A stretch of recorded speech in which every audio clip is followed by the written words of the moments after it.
Hi welcome to the YouTube channel Sci Edu pharma.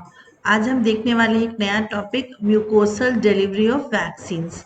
ये एक topic है जो कि एम फार्म फार्मास्यूटिक्स के सिलेबस का है और ये ड्रग डिलीवरी सिस्टम सब्जेक्ट का एक टॉपिक है। तो आइए इसको हम देखेंगे। तो आज की वीडियो में हम क्या क्या देखने वाले हैं, पहले हम जानेंगे कि क्या होता है म्यूकोसल डिलीवरी, उसका definition, purpose, mechanism of action, types, examples, advantages, challenges. तो सबसे पहले हम ये देखेंगे क्या होता है। तो म्यूकोसल और ट्रांसडर्मल वैक्सीन डिलीवरी सिस्टम जो होते हैं ये इनोवेटिव अप्रोचेस हैं जिनका कि मेन एम होता है टू इम्प्रूव वैक्सीन एडमिनिस्ट्रेशन, और इससे ये पेशेंट कंप्लायंस को इम्प्रूव करते हैं, साथ ही साथ इम्यून रिस्पॉन्सेज भी एनहेंस होते हैं।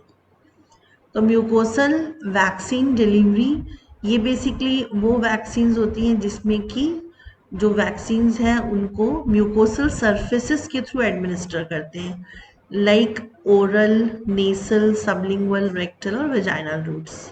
और ये इस तरीके से डिज़ाइन किए जाते हैं जिससे कि सिस्टमिक और म्यूकोसल इम्यूनिटी दोनों स्टिम्युलेट होती है, जो कि बहुत क्रूशियल होती है for protection against infections that invade through mucosal surfaces. तो इसका पर्पस क्या होता है? तो बेसिकली इनका पर्पस है टू स्टिम्युलेट म्यूकोसल इम्यूनिटी, और ये बॉडी की फर्स्ट लाइन ऑफ डिफेंस होता है अगेंस्ट पैथोजन जो कि म्यूकोसल सर्फेसेस के थ्रू एंटर करते हैं। एग्जाम्पल थ्रू रेस्पिरेटरी, गैस्ट्रोइंटेस्टाइनल और यूरोजेनाइटल ट्रैक्ट के थ्रू।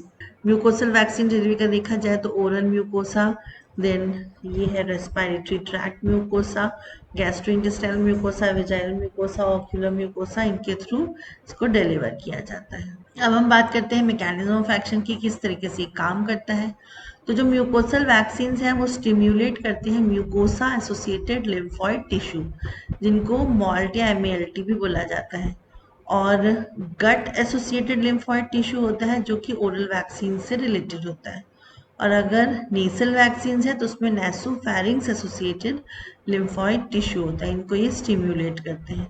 और साथ ही साथ ये इंड्यूस करते हैं स्ट्रॉन्ग सेक्रेटरी आईजीए या SIGA रिस्पॉन्स भी बोला जाता है, जो कि प्रिवेंट करता है पैथोजन को अटैचमेंट एंड उसको न्यूट्रलाइज करता है इन्फेक्शंस को at the entry point itself. और साथ ही साथ ये जनरेट करते हैं systemic immunity through antigen presenting sales like dendritic sales. तो ये इसका अगर हम डायग्राम देखें तो यहाँ देखते हैं फर्स्ट पॉइंट एंटीजन अपटेक हुआ, यहाँ पर वैक्सीन डिलीवर हुई, ये एपिथेलियम स्टेज है, और यहाँ से जब ये एंटर होता है तो एंटीजन प्रोसेसिंग एंड प्रेजेंटेशन है। और इसमें साथ ही साथ यहाँ पर आप देखें तो एक्टिवेशन ऑफ एडेप्टिव इम्यूनिटी होता है जिससे कि नए टी सेल्स जनरेट होते हैं। फिर यहाँ पर आगे देखिए तो प्लाज्मा सेल्स, और फिर इससे होता है प्रोडक्शन ऑफ सेक्रेटरी आईजीए, और यहाँ पर एक्टिवेशन ऑफ एडेप्टिव होता है। तो इस तरीके से ये इसका मैकेनिज्म है जो कि डायग्रामेटिक वे में डिस्क्राइब किया हुआ है। अब टाइप्स ऑफ म्यूकोसल वैक्सीन की बात करें तो ओरल, नेसल, सबलिंगुअल, रेक्टल या वेजाइनल वैक्सीन होते हैं। ओरल वैक्सीन जो होते हैं ये टारगेट करते हैं गैस्ट्रोइंटेस्टाइनल इन्फेक्शंस को। इसके एग्जाम्पल है oral polio vaccine, rota virus vaccine, cholera vaccine and typhoid. Nasal vaccine जो होते हैं ये स्टिम्युलेट करते हैं immune responses in the respiratory tract. Example nasal flu vaccine, investigational covid vaccine.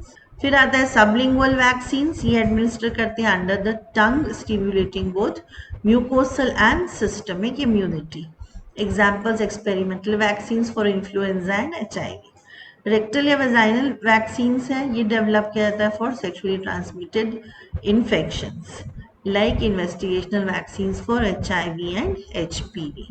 अब बात करें एडवांटेजेस की, क्या बेनिफिट्स है म्यूकोसल वैक्सीन की डिलीवरी से। तो सबसे पहले तो ये नीडल फ्री एडमिनिस्ट्रेशन है, तो ये पेन को रिड्यूस करता है और risk of needle related injuries को ये प्रिवेंट करता है। सेकेंड है induces mucosal and systemic immunity, तो ये प्रोटेक्ट करता है at the site of pathogen entry. फिर है ईजियर मास वैक्सीनेशन, मतलब अगर हमको लार्ज स्केल इम्यूनाइजेशन प्रोग्राम्स करना है उसके लिए आइडियल होता है म्यूकोसल वैक्सीन डिलीवरी। फिर ये सेफ है और स्टेबल फॉर्मुलेशंस है, और इसको बहुत ज़्यादा कोल्ड कंडीशन में रखने की ज़रूरत नहीं होती। अब हम बात करते हैं म्यूकोसल वैक्सीन डिलीवरी के चैलेंजेस या लिमिटेशंस की। तो फर्स्ट होता है एंजाइमेटिक डिग्रेडेशन, तो स्टमक के एसिड्स और डाइजेस्टिव एंजाइम्स होते हैं वो कई बार जो है वो ब्रेक डाउन कर देते हैं ओरल वैक्सीन्स को। सेकेंड है lower immunogenicity, it requires strong adjuvants और repeated dosing for to enhance the immunogenicity. फिर है म्यूकोसल टॉलरेंस, कई बार ये होता है कि जो इम्यून सिस्टम है वो इग्नोर कर देता है एंटीजन को instead of mounting a response. फिर है variability in immune response depending on the route like oral versus nasal. तो ये कुछ लिमिटेशंस हैं जिनको ओवरकम करना पड़ता है। एग्जाम्पल्स की बात करें तो ओरल में है rotavirus, polio vaccine, cholera, nasal में इन्फ्लुएंजा, सबलिंगुअल में investigational vaccine for HIV and influenza. अब बात करते हैं ओरल वैक्सीन्स की, तो ये वो वैक्सीन्स होती हैं जिनको एडमिनिस्टर करते हैं थ्रू माउथ और इसको डिजाइन किया जाता है to induce both systemic and mucosal immunity particularly the gastrointestinal tract. जो ओरल वैक्सीन्स हैं ये वाइडली यूज्ड होते हैं for infections that affect the digestive system and beyond that. अब बात करते हैं mechanism of action of oral vaccines. तो जो ओरल वैक्सीन्स होते हैं वो डाइजेस्टिव ट्रैक्ट में इंटर करते हैं और फिर रिएक्ट करते हैं with gut associated lymphoid tissues like Peyer's patches, और उसके बाद वो स्टिम्युलेट करते हैं म्यूकोसल इम्यूनिटी को by inducing secretory IgA production.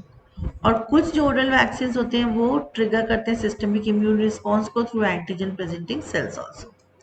अब हम एडवांटेजेस की बात करें ओरल वैक्सीन की, तो ये भी नीडल फ्री डिलीवरी है, तो जो नीडल्स का जो पेन है वो नहीं होगा, इसमें नीडल फोबिया नहीं पेशेंट को बेयर करना पड़ेगा, और साथ ही साथ हमको इसके लिए कोई ट्रेन्ड पर्सनल की ज़रूरत नहीं है। सेकेंड है कि ये इंड्यूस करता है म्यूकोसल इम्यूनिटी को, तो ये ऑफर करेगा protection at the site of pathogen entry, और ओरल वैक्सीन को लेना इजी है, एडमिनिस्ट्रेशन इजी है, तो इसलिए जो मास वैक्सीनेशन कैंपेन्स है उसके लिए आइडियल माना जाता है। फिर इसमें रिस्क ऑफ इन्फेक्शन कम होता है क्योंकि जो ब्लड बॉर्न इन्फेक्शन है उसका रिस्क नहीं होता है लाइक HIV हेपेटाइटिस में। फिर पोटेंशियल फॉर थर्मोस्टेबिलिटी, कुछ ओरल वैक्सीन है जो बहुत स्टेबल होते हैं और उसको बहुत ज़्यादा जो कोल्ड कंडीशंस में रखने की ज़रूरत नहीं होती है। अब चैलेंजेस की बात करें तो ओरल वैक्सीन में सबसे इम्पोर्टेंट चैलेंज ये है कि ये स्टमक के एसिड और डाइजेस्टिव एंजाइम्स में डिस्ट्रॉय हो सकते हैं, डिग्रेड हो सकते हैं। फिर एब्जॉर्प्शनल रिस्पॉन्स अगर अलग अलग होगा बॉडी के हिसाब से due to gut microbiota and prior immunity, तो इसलिए फिर जो इम्यून रिस्पॉन्स है वो वेरिएबल हो सकता है। थर्ड ये है कि क्योंकि डाइजेशन के टाइम पर ये ओरल वैक्सीन्स ये डिग्रेड हो जाती हैं, तो इसलिए इसकी लार्ज डोज जो है वो रिक्वायर्ड होती है as compare to injectable vaccine. अब हम बात करेंगे एग्जाम्पल्स, तो ओरल पोलियो वैक्सीन जो है ये यूज होता है अगेंस्ट पोलियो वायरस, ये वाइडली यूज्ड होता है ग्लोबल इरेडिकेशन प्रोग्राम्स। सेकेंड है रोटा वायरस वैक्सीन जो कि प्रिवेंट करता है सीवियर डायरिया इन इन्फेंट्स। फिर ओरल कॉलरा वैक्सीन, ये प्रोवाइड करता है protection against vibrio cholerae. Typhoid vaccine है, ये लाइव एटेन्यूएटेड वैक्सीन है फॉर टाइफॉइड फीवर। फिर ओरल कोविड-19 वैक्सीन है, ये इन्वेस्टिगेट हो रहा है for ease of administration and mass immunisation, ये भी डेवलपमेंट के स्टेज में है। नेक्स्ट कैटेगरी आती है नेसल वैक्सीन, ये भी नीडल फ्री अप्रोच है इम्यूनाइजेशन का। इसमें इंट्रानेसल रूट के थ्रू वैक्सीन को दिया जाता है और ये भी म्यूकोसल और सिस्टमिक इम्यूनिटी दोनों को ही स्टिम्युलेट करता है। ये टारगेट करेगा नेसोफैरिंग्स एसोसिएटेड लिम्फोइड टिश्यूज को, और ये इंपॉर्टेंट या क्रूशियल रोल प्ले करते हैं in protecting against respiratory pathogens. तो मैकेनिज्म ऑफ एक्शन की बात करें तो सबसे पहले तो ये डिलीवर किया जाता है थ्रू स्प्रे और ड्रॉप्स इनटू द नोज, और ये स्टिम्युलेट करते हैं म्यूकोसल इम्यूनिटी को by inducing secretory IgA which prevents pathogen adhesion and neutralizes infections at the respiratory mucosa, और साथ ही साथ ये एक्टिवेट करते हैं सिस्टमिक इम्यूनिटी को by generating T cells and B cell responses for long term protection. और साथ ही साथ डेंड्राइटिक सेल्स और एम सेल्स जो हैं in the nasal mucosa they help to capture and process the antigens leading to strong immune response.